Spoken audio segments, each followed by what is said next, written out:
प्रिय छात्रों, आज हम देखेंगे क्लासिफिकेशन ऑफ कैश फ्लोज।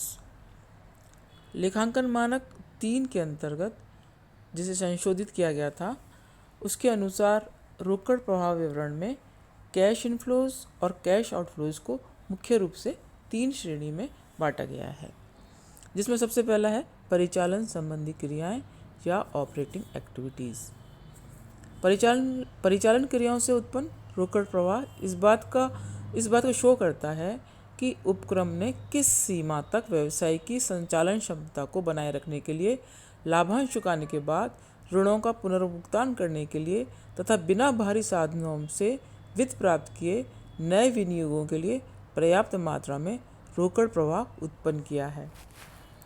परिचालन क्रियाओं से संबंधित रोकड़ प्रवाहों के मुख्य उदाहरण हैं, जिसमें फर्स्ट है माल के विक्रय एवं सेवा प्रदान करने से रोकड़ प्राप्त। दूसरा है अधिकार शुल्क, फीस, कमीशन एवं अन्य आयगत नकद प्राप्तियाँ।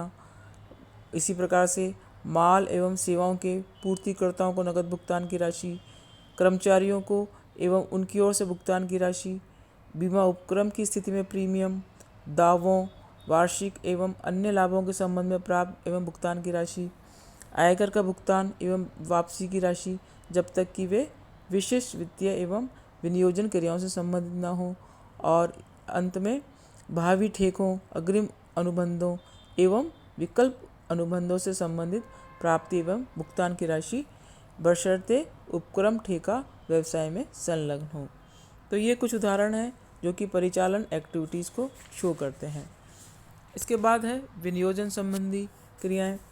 अब विनियोजन संबंधी क्रियाएं, इसके अंदर रोकड़ प्रवाह किस प्रकार से उत्पन्न होता है, उसके एग्जाम्पल हैं स्थायी संपत्तियों, जिसमें कि अदृश्य संपत्तियां भी शामिल है, को प्राप्त करने पर नकद भुगतान। इसमें शोध एवं विकास पर पूंजीगत व्यय एवं स्वयं द्वारा निर्मित स्थायी संपत्तियों पर किए गए भुगतान भी सम्मिलित होते हैं। इसी प्रकार से यदि कोई स्थायी संपत्तियों को विक्रय किया है तो उससे प्राप्त राशि, यदि कंपनी ने अन्य कंपनियों के अंशों, अधिपत्रों या ऋणपत्रों के क्रय एवं संयुक्त साहस में हित के लिए रोकड़ भुगतान किया है तो वो भी हम इसमें शामिल करेंगे। इसके अलावा अन्य उपक्रमों के यदि अंश खरीदे हैं, ऋणपत्र या संयुक्त साहस में हित के विक्रय से नकद प्राप्त राशि है तो वो इसमें हम शामिल करेंगे। तृतीय पक्षकारों को दिए गए ऋण हैं एवं अग्रिम हैं, ये इसमें हम शामिल करेंगे। इसके अलावा भविष्य में कोई अनुबंध है, अग्रिम अनुबंध है, विकल्प अनुबंध है या विनिमय अनुबंध के लिए किया गया नकद भुगतान भी इसमें शामिल होगा। तो ये सब विनियोजन संबंधी क्रियाएं हैं जिसमें हमें इसको परिचालन संबंधी क्रियाओं से अलग दिखाना होता है, क्योंकि भविष्य की आय एवं रोकड़ प्रवाहों को उत्पन्न करने के लिए साधनों पर किए गए व्यय की सीमा का रोकड़ प्रवाह प्रतिनिधित्व करते हैं। इसके अलावा जो थर्ड है वित्तीय क्रियाएं, फाइनेंशियल एक्टिविटीज़।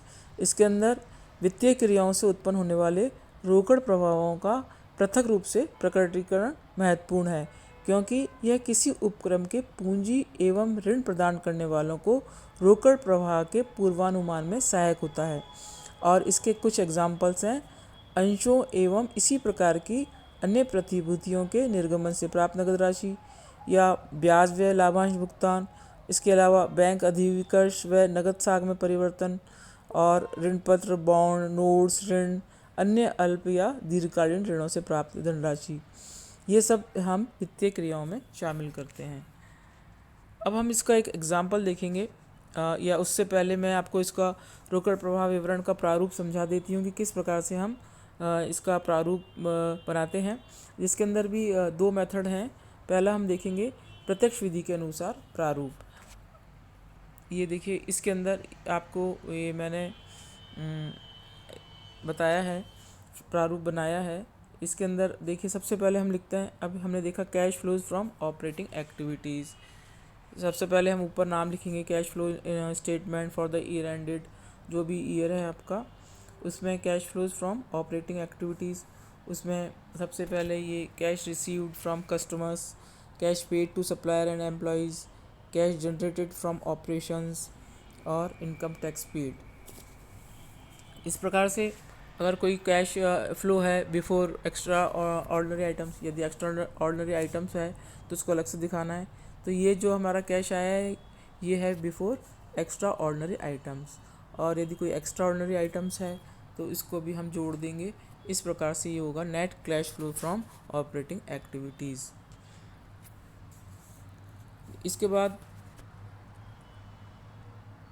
इसमें एक्स्ट्राऑर्डिनरी और आइटम्स के आगे देखो प्लस माइनस लगा हुआ है, तो जैसी भी स्थिति होगी कि हमें जोड़ना है या माइनस करना है हम इस प्रकार से इसको दिखाएंगे।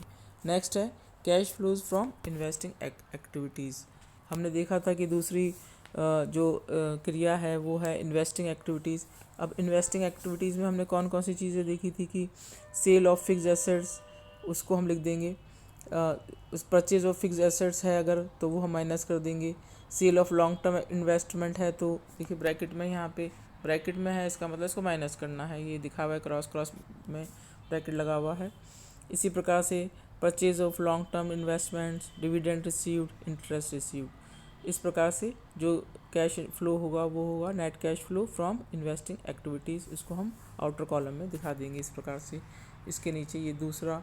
इसके बाद तीसरा आएगा cash flows from financing activities, जिसके अंदर हम इशू ऑफ शेयर कैपिटल है, डिबेंचर्स है issue, increase in security premium है, इंक्रीज इन लोन जिसमें short term and plus long term, repayment of loan short term plus long term, ये हम minus कर देंगे। रीपेमेंट है यानी इसको भुगतान किया गया है, जो भी भुगतान है, रिडम्पशन है डिबेंचर्स के, प्रेफरेंस शेयर्स के, या वो उसको हम माइनस कर देंगे। यदि इक्विटी शेयर कैपिटल का बाईबैक है तो उसमें हमें पैसा प्राप्त हुआ है तो उसको हम दिखा देंगे बाई। इसके अलावा इंक्रीज इन बैंक ओवरड्राफ्ट और कैश क्रेडिट है, डिक्रीज इन बैंक ओवरड्राफ्ट और कैश क्रेडिट है। इस प्रकार से जो भी लिखे हुए हैं इसमें हम अगर हमें पेमेंट किया है तो उसको ब्रैकेट में दिखा देंगे, और इनकम हुई है तो इसको इस प्रकार से दिखा देंगे बिना ब्रैकेट के। इस प्रकार से ये net cash flow from financing activities होगा। इन तीनों का जो टोटल है वो यह दिखाएगा कि increase, net increase, decrease in cash and cash equivalents, इस प्रकार से दिखाएंगे। और इसमें ऐड करेंगे operating cash and cash equivalents, इस प्रकार से लास्ट में। तो ये टोटल होगा closing cash and cash equivalents. इसके हम क्वेश्चन देखेंगे। अभी तो ये प्रोफॉर्मा मैंने बनाना बताया है, ये है डायरेक्ट मेथड। इसके अलावा इसमें बताया गया है कि परिचालन क्रियाओं से रोकड़ प्रवाह की गणना किस प्रकार से की जाती है। ये प्रत्यक्ष विधि के अनुसार, जिसमें आपको ये दिया हुआ है, नीचे बताया है कि ग्राहकों से प्राप्त नगद राशि की गणना किस प्रकार से की जाती है। फर्स्ट, ग्राहकों से प्राप्त नगद राशि, जिसमें तो ये आपको आता ही है निकालना। सबसे पहले कैश सेल्स है वो हम दिखाएंगे, फिर क्रेडिट सेल्स है वो दिखाएंगे। इसमें ऐड कर देंगे trade receivable, debtors plus bills receivable at the beginning, और नीचे हम इसको क्लोजिंग माइनस कर देंगे। तो इस प्रकार से ये हमें प्राप्त होगा कैश रिसीव फ्रॉम कस्टमर्स। ये देखिए सबसे पहले हमें ये निकालना है कैश रिसीव फ्रॉम कस्टमर्स। इसके बाद इसी प्रकार से हम निकालेंगे लेनदारों में कर्मचारियों को नकद भुगतान की गणना, जिसके अंदर हम सबसे पहले cost of revenue from operations निकालेंगे, जो कि होता है सेल्स माइनस ग्रॉस प्रॉफिट। आप जानते हैं कि कॉस्ट ऑफ रेवेन्यू कितनी है वो हम दिखा देंगे। इसमें हम ऑपरेटिंग एक्सपेंसेस ऐड कर देंगे। ये सब आप पढ़ चुके हैं, इसलिए अभी मैं थोड़ा प्रोफॉर्मा ही समझा रही हूँ, इसलिए जल्दी जल्दी समझा रही हूँ। इसके बाद जब हम क्वेश्चन करेंगे तो मैं आपको पूरी तरह से समझाऊंगी। ये सिर्फ आप अभी प्रोफॉर्मा देखिए कि किस प्रकार से हमें बनाना है।